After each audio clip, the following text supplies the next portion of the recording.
Graça e paz, pessoal, tudo bem? Conectados no alto, segundo a bondade e a misericórdia do Senhor, estamos aqui mais um dia para sermos instruídos pela verdade, pelos princípios do reino de Deus. Eu sempre digo, há um rei, há um reino, há um governo, há um povo, amém? Jesus, ele é rei dos reis, Senhor dos senhores, e ele constituiu eu e você como rei e sacerdote para que nós reinamos e governamos sobre o mundo físico, espiritual, mental. Por isso que ele diz lá em Gênesis, domine o homem. Então, meu amado, você foi chamado para dominar não sobre pessoas, mas sim sobre as circunstâncias que vêm sobre sua vida através dos princípios do reino de Deus. E se você crê que Jesus Cristo é o modelo, o Rei dos Reis, Senhor dos Senhores, você está no lugar certo. Permaneça até o final, porque certamente seremos instruídos pela verdade e pelos princípios desse reino. Eu quero compartilhar com você o Salmo 91, versículo 1 e 2, diz assim: aquele que habita no esconderijo do Altíssimo, a sombra do Onipotente descansará. Direi do Senhor, ele é meu Deus, o meu refúgio, a minha fortaleza, e nele confiarei. Eu sempre venho dizendo aqui todos os domingos sobre o direito de escolha, sobre o livre-arbítrio. Deus, no Antigo Testamento, ele chama Israel para ser seu filho. Ele chamou Israel dentre todas as nações da terra e disse que seria o Deus, aquele que seria o seu povo. Então ele trata Israel como uma pessoa, como um filho diretamente. Então aquilo que precisa ser cortado, ele corta. Aquilo que tem que ser trabalhado, ele trabalha. Porque a palavra também diz, se você está sem ser corrigido, você não é filho, você é bastardo. E aqueles que são filhos do Senhor são sim corrigidos e repreendidos por Deus, porque Deus nos ama e quer o melhor para mim, que é o melhor para você, assim como quem é pai quer o melhor para o seu filho, assim como uma mãe quer o melhor para o seu filho, e na hora que tem que corrigir, é corrigido. Assim é Deus. Então Deus, ele tratava a nação de Israel como um filho, e sempre respeitando o livre-arbítrio. Deus, ele respeita, ele é um cavalheiro, ele é um gentleman, ele respeita o livre-arbítrio da pessoa. Por isso que no Antigo Testamento ele sinaliza o caminho através dos profetas, aonde está a bênção, por onde caminhar, quais os princípios que devem ser respeitados e caminhados, executados, para que a bênção seja sobre a vida desse povo, e coloca toda a maldição e profetiza a maldição sobre o Monte Ebal, e disse para Israel: escolhe qual o caminho que vocês queiram. Certamente Israel escolheu a bênção no Monte Gerizim, mas por um momento se desviou, porque os maus costumes corrompem os bons costumes, e aquele povo foi corrompido pela cultura babilônica, pela cultura mundana, porque Jesus disse, o mundo jaz no maligno. E quando fala mundo, não está falando de coisa física, está falando dos princípios que regem esse mundo.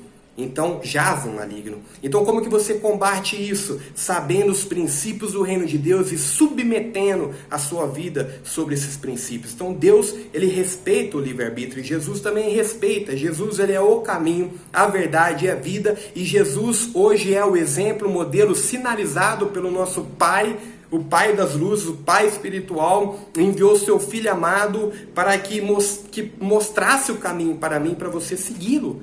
Então Jesus, ele é o caminho, a verdade e a vida, é o exemplo. Por isso que Deus disse: esse é meu Filho amado, em quem minha alma se compraz, ouvi a Ele, segui a Ele. E Jesus, ele dá 2 mandamentos: amar a Deus acima de todas as coisas e o próximo como a ti mesmo. Mas como que você ama a Deus? Você ama a Deus se submetendo e aceitando os princípios do reino de Deus. Porque as gerações passam, as culturas mudam, as gerações mudam, mas os princípios do reino de Deus jamais devem ser mudados. Não estou dizendo e convidando você para fazer parte de uma religião, não. Mas para que você se submeta aos princípios do reino de Deus, para que você leia a palavra, a Bíblia, e aqui o Espírito Santo te revela os princípios de vida, porque isso sim é poder para mim e para você. Quando nos submetemos aos princípios do reino de Deus, fomos transportados do império das trevas para o reino da luz, e esse reino governa a nossa vida. E é aí que eu quero chegar aqui no Salmo 91, você tem o direito de escolha, e aqui ele começa, está aquele que escolhe as bênçãos do Monte Gerizim, aquele que escolhe os princípios do reino de Deus, aquele que escolhe entregar sua vida aos Reis dos Reis, ao Senhor dos Senhores, que se submete ao seu ensino, ao seu evangelho.